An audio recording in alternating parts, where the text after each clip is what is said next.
Hello, I'm Dr. Robert Anderson. For over 2 decades, I've had the distinct privilege of specializing in geriatric care, focusing on helping seniors navigate the complexities of their health with dignity and vitality. Throughout my years of practice, from the sun-drenched communities of Scottsdale, Arizona, to the bustling suburbs of Chicago, Illinois, I've sat with thousands of patients managing type 2 diabetes. And I've heard the same story of frustration time and time again. It's a story of doing everything right, taking the medications, watching the carbs, trying to stay active, only to wake up morning after morning to a blood sugar reading that leaves you feeling defeated before your day has even begun. What if I told you that the fight for a stable morning blood sugar reading isn't just won during daylight hours? What if the most pivotal battle occurs while you sleep, and that one of the most powerful weapons in your arsenal isn't another pill, but a simple, soothing cup of a specific drink you can make in your kitchen in under 5 minutes? It sounds too good to be true, I know. We've been conditioned to believe that managing diabetes must be a difficult, complex, and often restrictive process. The prevailing myth is that this condition is a relentless downhill slide, a battle of attrition fought with lancets and test strips. But what my years on the front lines of senior health have taught me is that sometimes the most profound changes come from the simplest, most gentle adjustments. Today, I want to share a story with you. It's about a patient of mine, a wonderful woman named Carol from Austin, Texas, who was at her wit's end with the so-called dawn phenomenon, that frustrating surge of blood sugar in the early morning hours. Her journey and the simple ritual we discovered together will form the backbone of our discussion. We are going to pull back the curtain on a powerful, evidence-based approach that goes far beyond just your diet. We will uncover how a single cup of a specific, easy-to-make beverage can act as a catalyst for a 3-pronged strategy to help you reclaim your mornings. We'll explore the drink itself and the science behind its components. We will delve into the overlooked connection between your blood sugar and the quality of your sleep. And finally, we will re-examine your evening routine to ensure you're setting your body up for overnight success. This isn't about a magic potion, but about a smarter, more holistic way of living. So get comfortable and let's begin this journey to better mornings together. The first and most common hurdle I see with my senior patients is what I call medication and hope fatigue. They diligently take their prescribed metformin or other medications in the evening, eat a sensible dinner, and then simply hope for the best. The old way of thinking is purely clinical. The pill is the active agent, and everything else is passive. But what often happens in that crucial window between dinner and bedtime? A small bowl of ice cream, a handful of crackers, maybe a glass of milk. These aren't seen as meals, but as small comforts. The problem is, these seemingly innocent snacks can completely undermine the work of the medication. They provide a quick, late-night source of carbohydrates that the body, which is naturally becoming more insulin-resistant as the evening progresses, struggles to process. This leads to a blood sugar seesaw throughout the night, causing restless sleep and culminating in that frustratingly high number on the glucose meter at 7 a.m. This approach is simply not enough because it fails to see the evening as an active period of preparation for the night's metabolic work. The importance of stabilizing your blood sugar before you even get into bed cannot be overstated. Think of your body like a ship preparing to set sail for an 8-hour journey across the ocean of night. You wouldn't just turn on the engine and hope for the best. You'd ensure the cargo is balanced, the hatches are secure, and the course is set. Sending your body into the night on a wave of fluctuating glucose is like sailing into a storm. It disrupts the deep, restorative stages of sleep that are critical for hormonal regulation and cellular repair. When your body is constantly fighting to manage high blood sugar overnight, it can't perform these essential maintenance tasks effectively. This creates a vicious cycle. Poor sleep leads to hormonal imbalances, like increased cortisol, the stress hormone, which in turn leads to higher insulin resistance and even higher morning blood sugar. Breaking this cycle is paramount not just for your diabetes management, but for your overall energy levels, cognitive function, and long-term health. The solution is to introduce a specific, purposeful ritual that replaces those counterproductive nighttime snacks and actively works to set your body on a stable course. I call it the Sunset Stabilizer Tea, a simple, warm, and comforting drink that takes minutes to prepare. Here is the exact recipe. Take 8 ounces of hot water, not boiling, but warm enough to steep comfortably. To this, add 1/2 teaspoon of Ceylon cinnamon, and I am very specific about the type. Ceylon cinnamon, often called true cinnamon, has been shown in numerous studies to have a mild but meaningful effect on improving insulin sensitivity, essentially helping your body use insulin more efficiently. Unlike the more common cassia cinnamon, it contains very low levels of coumarin, a compound that can be harmful to the liver in large quantities. The second ingredient is 2 to 3 thin slices of fresh ginger root. Ginger is a powerful anti-inflammatory agent, and chronic inflammation is a key accomplice in insulin resistance. It also aids in digestion and can help soothe the stomach, preparing you for a comfortable night's rest. Stir these 2 ingredients in the warm water and let them steep for about 5 minutes. Do not add sugar, honey, or any kind of sweetener. The natural, spicy sweetness of the cinnamon and the zest of the ginger are all you need. Let me tell you about Carol from Austin. When she first came to me, her morning readings were consistently in the 180-200 mg DL range, despite her adherence to her medication and a healthy diet. She confessed that her weak spot was a small bowl of healthy granola with milk right before bed. We replaced that habit with the Sunset Stabilizer tea. The first week, her numbers dropped to the 160s. By the end of the second week, she was waking up to readings consistently in the 140s. It wasn't a miracle cure, but it was a significant, tangible improvement that broke her cycle of frustration. The warm, comforting ritual of the tea satisfied her need for a nighttime routine, while the active compounds in the cinnamon and ginger worked gently in the background, giving her body the support it needed. This small change was the first domino to fall, leading to a cascade of positive results. If you're finding this information helpful and can see yourself trying this simple tea, please take a moment and type the number 1 in the comments section below. If this isn't resonating with you, or if you feel it's not practical, please type a 0. Your feedback is incredibly valuable and helps me tailor my advice to be as useful as possible for this community.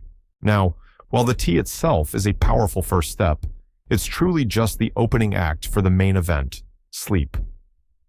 The second major area where the conventional approach falls short is its near-total disregard for sleep as a critical component of diabetes management.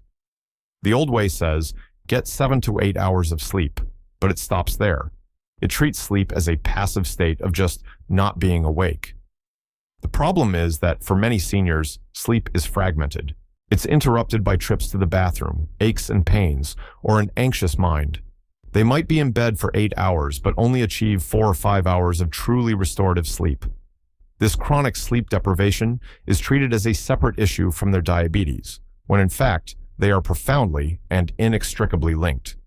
We now know that even one single night of poor sleep can induce a state of insulin resistance in a perfectly healthy person, comparable to that of someone with type 2 diabetes.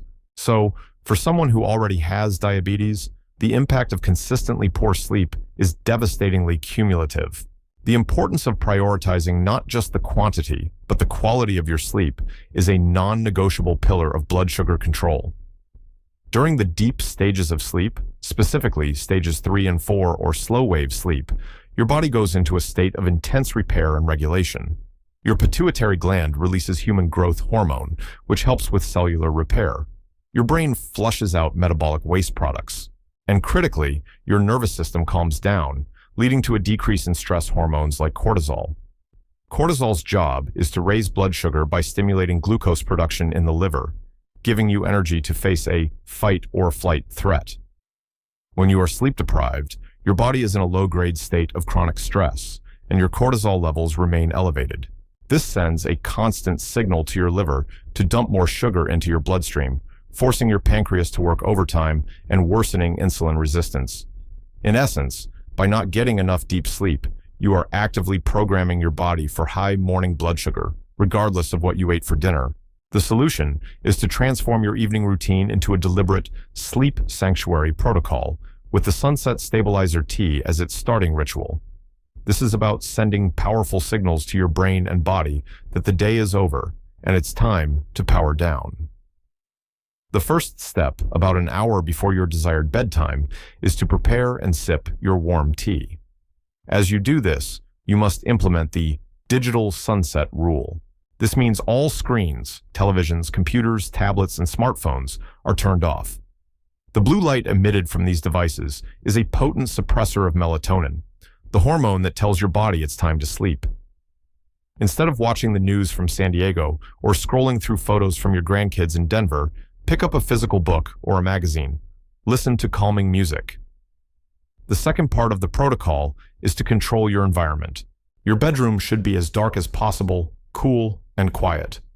The ideal temperature for sleep is between 65 and 68 degrees Fahrenheit. Use blackout curtains or a comfortable eye mask. If you can't eliminate noise, consider a white noise machine or earplugs. The consistent calming ritual of the warm tea, combined with a dark, cool, and quiet environment, creates a powerful Pavlovian response, training your body to recognize that it is time for deep, restorative rest. I remember a gentleman named Frank, a retired stockbroker from just outside of Philadelphia. Frank was a classic night owl and news junkie. He would watch financial news until midnight, convinced he needed to stay informed. His sleep was terrible, and his A1C was creeping up despite his diet being quite good.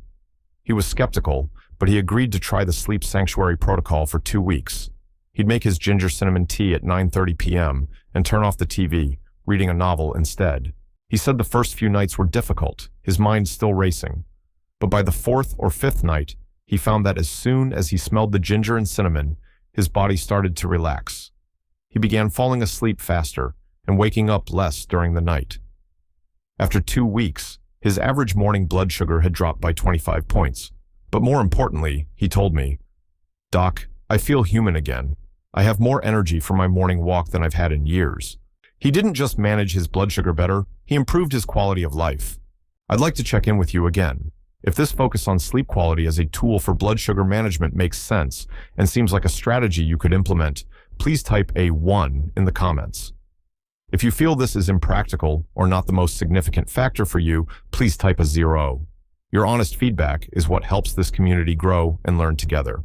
Finally, we arrive at the third pillar, which underpins everything else: your evening nutrition strategy. The old, and frankly lazy advice is simply to eat a light dinner or avoid carbs at night. This is woefully inadequate. The problem with this vague guidance is that it leaves too much room for error and doesn't account for the body's complex metabolic needs. A light dinner for one person might be a large salad, which, if it lacks protein and healthy fats, can leave you feeling hungry an hour later, leading to that pre-bedtime snacking we've already discussed. For another, it might be a small bowl of soup and some bread, which is primarily carbohydrates and can cause a rapid spike and subsequent crash in blood sugar.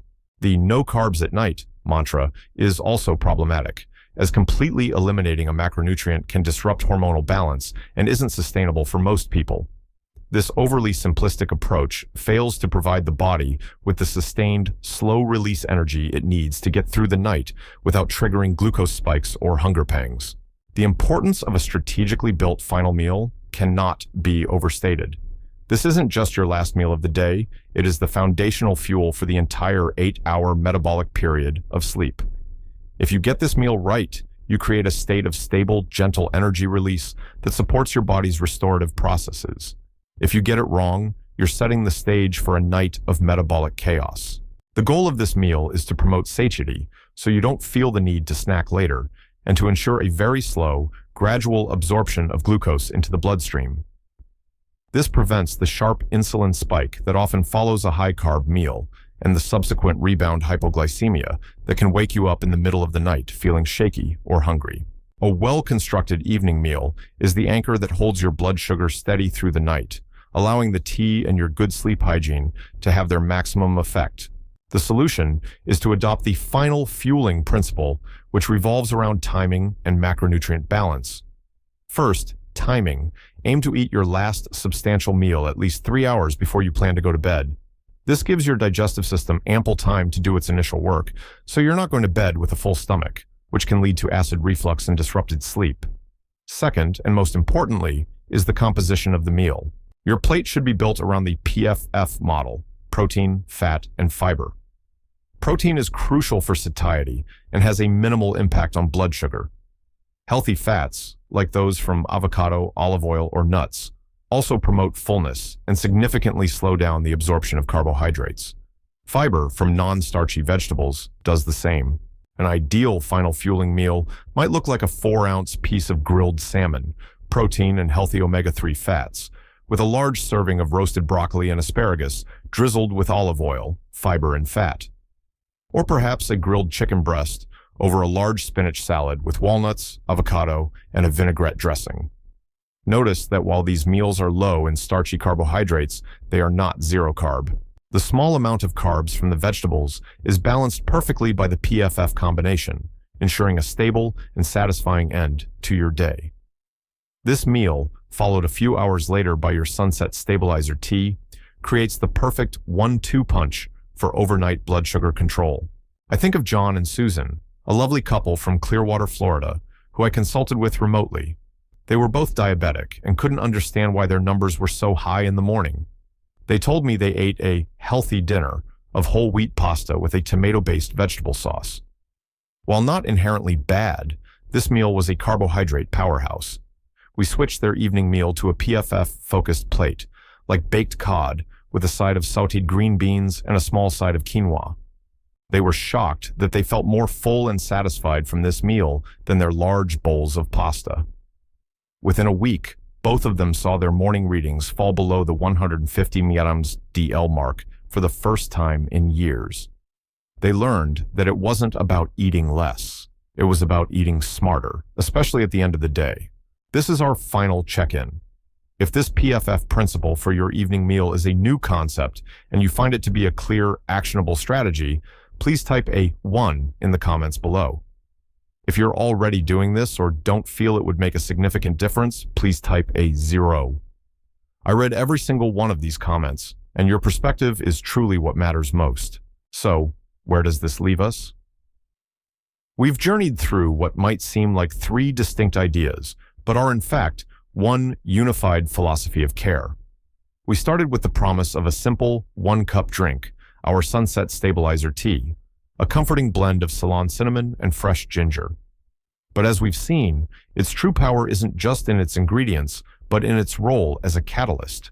It is the first deliberate step away from mindless nighttime snacking and toward a conscious, caring evening ritual. This ritual then ushers in our second pillar, the creation of a sleep sanctuary. We've learned that restorative sleep isn't a luxury. It is a non-negotiable biological necessity for blood sugar regulation. By turning off our screens, cooling our rooms, and embracing the quiet, we give our bodies the profound gift of true rest and hormonal balance. And finally, we establish the bedrock upon which all of this is built, the final fueling strategy. By timing our last meal correctly and building it around protein, fat, and fiber, we provide our bodies with the steady, reliable energy needed to navigate the night with metabolic grace. The most valuable lesson in all of this extends far beyond the numbers on a glucose meter. Managing a chronic condition like diabetes in your senior years is not a punishment. It is not about deprivation or a life of saying no. It is an invitation to become more mindful, more attuned to the beautiful complexity of your own body. It's about replacing habits that no longer serve you with rituals that nourish you. It's about transforming the final hours of your day from a time of passive waiting into a period of active self-care. This journey is about empowerment. It's about realizing that you possess an incredible amount of influence over your own well-being, found not in a complicated medical device, but in a warm mug, a quiet room, and a thoughtful plate of food. It's about treating yourself with the same kindness and wisdom you've spent a lifetime offering to others. I truly hope this has been helpful. My call to action for you today is simple. First, I want you to engage. Go down to the comments section and tell me one thing, just one small thing, from our discussion today that you are willing to try this week. Will it be the tea, turning off the TV an hour earlier, adding more protein to your dinner? Sharing your commitment makes it real. Second, if you found value in this conversation, please share this article with one person you know. It could be a friend, a sibling, a neighbor, or a member of your community group. The journey of health is always easier when we walk it together. And finally, if you'd like to continue receiving practical, no-nonsense health advice designed specifically for thriving in your golden years, Please subscribe to this channel. Thank you for your time and your trust. Be well and take gentle care.